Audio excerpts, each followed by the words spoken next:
Viral జ్వరాలు విజృంభిస్తున్నాయి. ప్రభుత్వ private ఆసుపత్రుల్లో అవుట్ పేషెంట్ కౌంటర్లు రద్దీగా మారాయి. 4-5 రోజులుగా రాష్ట్రంలోని అన్ని ఆసుపత్రుల్లో జ్వర కేసుల సంఖ్య పెరుగుతున్నట్లుగా వైద్యులు చెబుతున్నారు.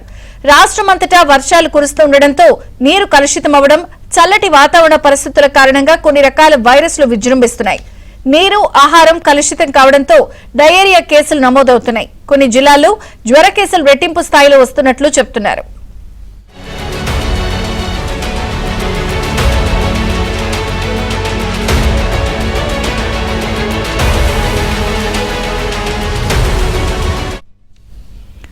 రాష్ట్ర వ్యాప్తంగా విష జ్వరాలు, వైరల్ జ్వరాలు విజృంభిస్తున్న నేపథ్యంలో మరింత సమాచారాన్ని మా ప్రతినిధి ప్రవీణ్ అందిస్తారు. ప్రవీణ్,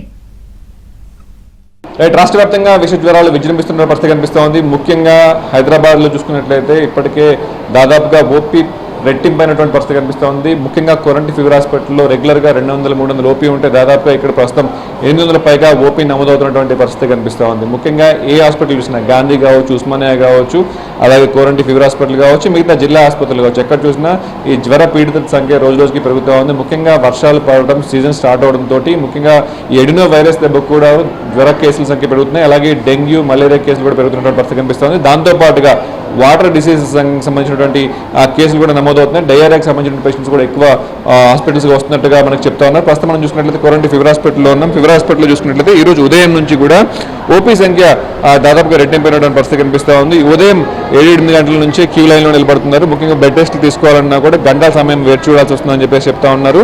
ముఖ్యంగా చిన్నపిల్లల్లో ఎక్కువ జ్వరం రావటం వల్ల ఫిట్స్ కూడా వస్తున్నట్టుగా మనకి డాక్టర్స్ చెప్తా ఉన్నారు. సో ఫీవర్ హాస్పిటల్కి సంబంధించి ఇప్పటికే ఉస్మానియా వైద్యులందరూ కూడా ఎప్పటికప్పుడు ట్రీట్మెంట్ అందిస్తూ ఉన్నారు. దాదాపుగా ఇప్పుడు ఈ రోజు ఉదయం చూసుకున్నట్లయితే 600 నుంచి 800 వరకు పేషెంట్స్ వస్తూ ఉన్నారు. ఎవరెవరికి ఎలాంటి మెడిసిన్స్ అందుబాటులో ఉన్నాయి, మెడిసిన్స్ అందుబాటులో ఉన్న వాటికి ఏదైతే షీట్స్ ఇస్తూ ఉన్నారో ఆ షీట్స్ సంబంధించినటువంటి మెడిసిన్స్ కూడా పూర్తిగా ఇక్కడ కౌంటర్స్లో ఇవ్వట్లేదని చెప్పేసి కూడా చెప్తా ఉన్నారు. కానీ డాక్టర్స్ మాత్రం పూర్తిగా అవైలబుల్ ఉన్నారు. అయితే ఓపీ కౌంటర్స్ కూడా పెంచాలని చెప్పేసి కూడా చెప్తున్న పరిస్థితి కనిపిస్తుంది రెగ్యులర్గా. సో చెప్పండి బ్రో, రెగ్యులర్గా ఎలా ఉంది కేసెస్ సంబంధించి, ఎంతమంది వస్తున్నారు? ఉదయం నుంచి ఎన్ని గంటల నుంచి ఓపీ పెరిగిందా, తగ్గిందా? ఓపీ కొంచెం ఎక్కువ ఉంది నిన్నటితో కంపేర్ చేస్తే. అంటే ఎలాంటి లక్షణాలతో వస్తున్నారు? స్నేహ గారు మీరు చెప్పండి, అంటే ఎలాంటి లక్షణాలతో వస్తున్నారు? ఎక్కువ చిన్నపిల్లలు వస్తున్నారా, పెద్దవాళ్ళు వస్తున్నారు? అట్లా ఏం లేదు, అందరూ వస్తున్నారు. మోస్ట్లీ ఫీవర్, కోల్డ్ వాటితోనే వస్తున్నారు. యూజువల్గా ఇప్పుడు వర్షాకాలం ఒకటి, వీళ్ళు ఏంటంటే బయట ఫుడ్ తీసుకోవడం అట్లా చేస్తున్నారు. ప్రాపర్గా హ్యాండ్ వాష్ చేసుకోకుండా తినడం, వాటి వల్ల చాలామంది వస్తున్నారు. యూజువల్గా టైఫాయిడ్, మలేరియా వాటితోనే వస్తున్నాయి. ఇంకోటి మలేరియా, డెంగ్యూ అనేది దోమలతో వచ్చేటివి కాబట్టి చుట్టుపక్కల ఇల్లు కానీ ఇంటి చుట్టుపక్కల కానీ ప్రాపర్గా నీట్గా పెట్టుకోవాలి. ఏవి చెత్తారం లాగా పెట్టుకోవద్దు.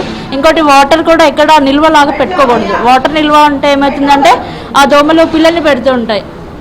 దానివల్ల అవి ఉత్పత్తి ఎక్కువైపోయి మనల్ని ఇబ్బంది పెడుతూ ఉంటాయి. సో అవి దానికోసం ప్రికాషన్స్ తీసుకోవడం, లైక్ వాటర్ ఎక్కడ పెట్టకపోవడం కానీ, లేకపోతే మస్కిటో నెట్స్ పెట్టుకోవడం కానీ, కాయిల్స్ లేకపోతే ఆల్అవుట్ ఏదైనా వాడుకోవడము, అట్లాంటివి చూసుకోవడం. ఇంకొకటి ఎప్పుడు ఏం తిన్నా ప్రాపర్గా హ్యాండ్ వాష్ చేసుకోవాలి. ఇంకోటి మోషన్ పాస్ చేసిన తర్వాత కూడా హ్యాండ్ వాష్ చేసుకోవాలి ఖచ్చితంగా. Better to avoid out side food. At least ఈ వర్షాకాలం బయట నుంచి ఫుడ్ తీసుకోకపోవడం ఈజ్ గుడ్ థింగ్.